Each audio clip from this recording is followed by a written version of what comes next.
Good morning. Well, I get to tell today what I couldn't say yesterday.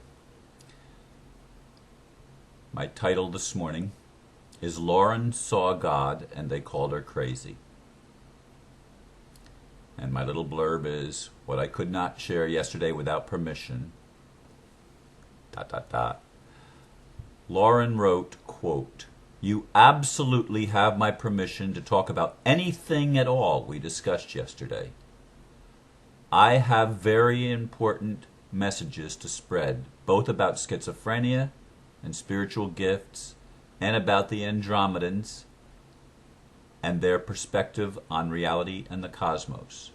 So whatever inspired you, please feel free to pass it along." As I mentioned yesterday, the night before last, we had Lauren Slade from Sanford here at the Mary Horgan Center sharing her story. And for 2 hours,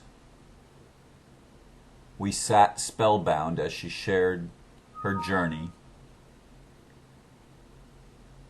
in detail with us. And of course, there was interaction, as there always is at the Mary Horgan Center. We like to allow for dialogue, and that occurred as she interacted with most of the people that were there. But anyway, her story was, for me, very moving and very amazing, which is a big part of the reason why I stayed up, or why I was still awake, I should say, at 2 a.m., not last night, but the night before last, pondering some of the things that she shared. I mean, it was amazing. 4 times in her life, she saw visions of God, or aspects of God. And each time she became somewhat incoherent in trying to explain what it was she saw, what it was she experienced. And 4 times they hospitalized her, and 3 times they convinced her that she didn't see God, that it didn't happen. And of course she was given the wonderful label schizophrenic. She did not, except for seeing God, she did not normally see visions or hallucinate. She did not normally hear voices. She just simply had experiences that left her speech patterns, as she called it. I think she called it either a speech salad or a word salad, where the words would get all jumbled as she tried to explain it. And of course, this caused her to withdraw the way that the world was trained to act in her behalf, or in her, not on her behalf, of course, but in relationship to what she was experiencing and trying to communicate. She withdrew into her shell and became more and more like a hermit.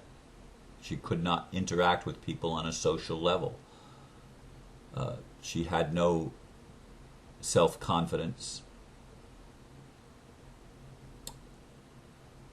She became lost, in a sense, for 10 years. For 10 years. She was anything but lost on Wednesday night. Anything but lost. Anything but crazy. In fact, I think to a person we would characterize her as brilliant, because certainly what she shared with us was nothing short of brilliance, nothing short of genius. Had she been living in a Mayan culture, or a Hopi culture, or an Inca culture, or a Tibetan culture, or perhaps an Aboriginal culture, anything but the Western culture that belittles anything that's outside of the ordinary, anything that's enigmatic or paradoxical or exceptional, In our culture, she's crazy. In an indigenous culture, she's gifted. Same set of characteristics. How do the people around her respond? In our Western culture, they responded by hospitalizing her, in which she went through all sorts of things. I'm not even going to... That part of the story is something that only she should have the right to tell.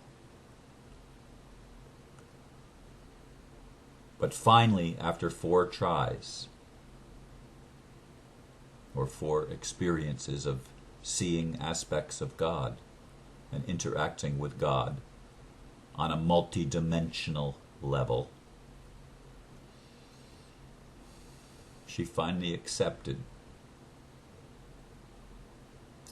She finally accepted herself and saw the gift in what others did not see the gift in. And yes, she is taking one of the newest pharmaceutical drugs for the past few months. It's only been on the market for a few months, and it treats the type of schizophrenia that she has, which is the withdrawn type, the one that has problems communicating and relating to the world around her. Normally, the schizophrenic drugs treat the symptom of hallucinations and voices. That really wasn't, by far and large, her symptoms. Her symptoms were it was causing her to withdraw. As she began to accept the fact that she was being gifted spiritually to see things from a different level, in a different manner, a transformation began to take place with her.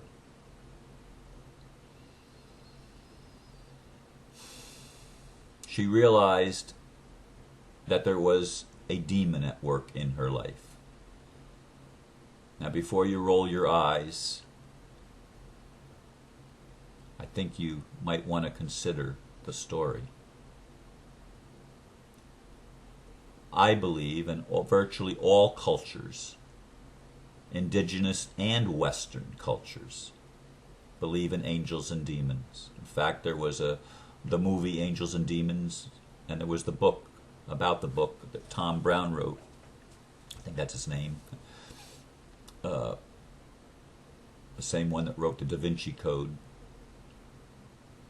Angels and Demons, I thought, was a superior one of the 4 novels, I think, that I've read of his. Fascinating story. But she realized she had a demon influencing her, and she also realized something very strange. The demon was in love with her. Now, demons operate on low frequency, or I should say on fear frequency, which is, of course, a very low frequency. The world has, by far and large, operated on fear frequency for a long time, which is why we do such inhumane things to one another, and why we have created the culture that we've created, because we're operating on a frequency of fear. Terrorism is just fear being manipulated. That's all it is. It's manipulating us through our fear. She was told by God, if you can look your demon in the eye with love, it will transform the demon to an angel. And at first it was not easy to do that, because the demon did not want to look at her. The demon realized it was hurting her, and yet it loved her.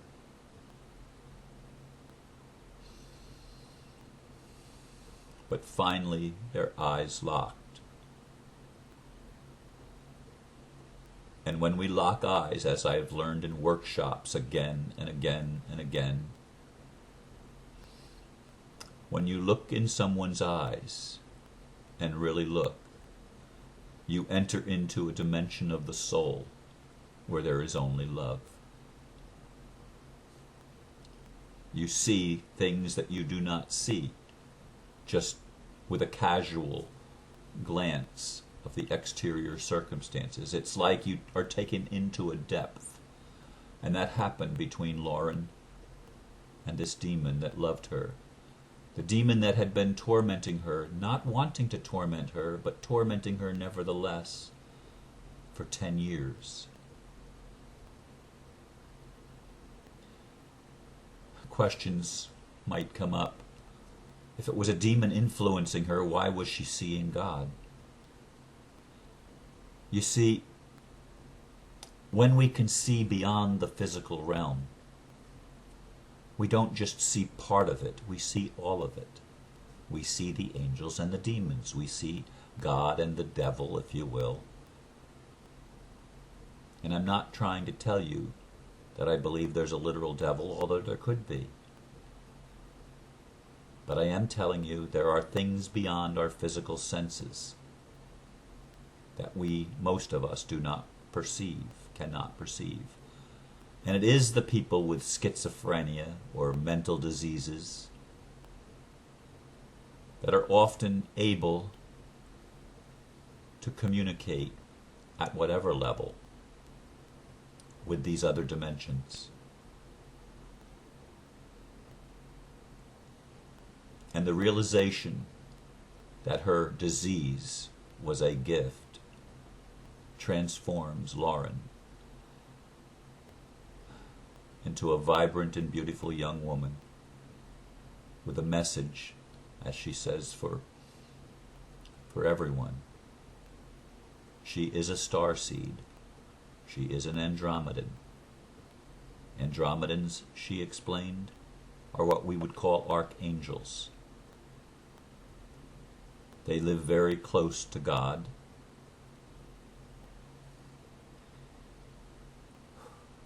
And they speak for God, and they're totally in love with creation because God is totally and unconditionally in love with his own creation.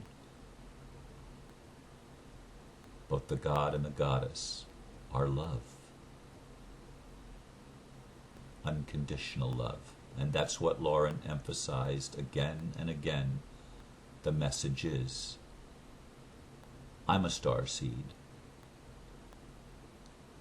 I seem to relate to the Pleiadians. I think most light workers are starseeds. I think a lot of people that don't realize who they are yet are also starseeds. Perhaps you're a starseed listening to this. Perhaps you have things that happen in your life that are not explainable, and you think that other people would think you were crazy if you told them about it. In sharing Lauren's story, I want it to encourage you to see the things that are happening in your life that are not easily explainable, to see them as gifts from God, because indeed they are.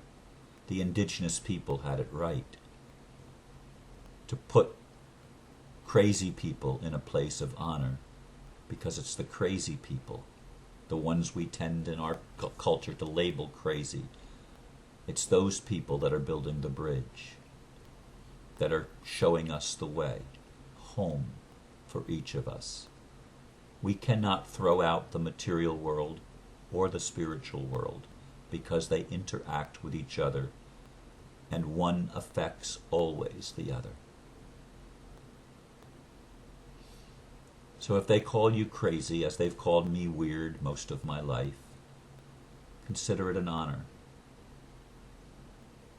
Because perhaps, just perhaps, you are here to share a gift that will transform demons into angels and transform our world from selfishness to love. I leave you with that. Namaste. Bless you.